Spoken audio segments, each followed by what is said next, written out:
Hi, I'm Dr. Lena Sirik. I'm a microbiologist at University College London, and I'm going to show you how to clean your phone. Unplug your phone, turn it off, and remove the case. All the major phone makers warn against using chemicals, hand gels, and abrasive wipes on your device, as this can damage the screen's protective coating.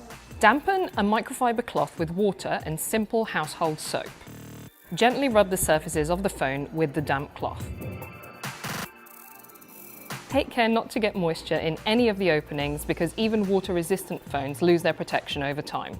Finally, dry your phone with a clean microfiber cloth. Even just using soap and water can effectively remove bacteria and viruses from your phone, and we can test that by using this little device and these swabs. The device gives a reading of relative light units, or RLUs, and that's a measure of the microbial activity on your phone. So the higher the number, the more germs are present.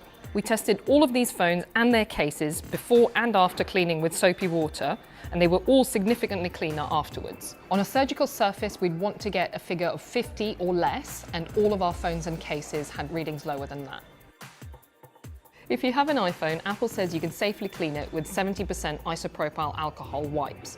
These are the ones that you can get from computer shops or online. There are also devices that you can use to sterilize your phone using ultraviolet UVC radiation. These shouldn't harm your device, but some phones or cases could be discolored over time.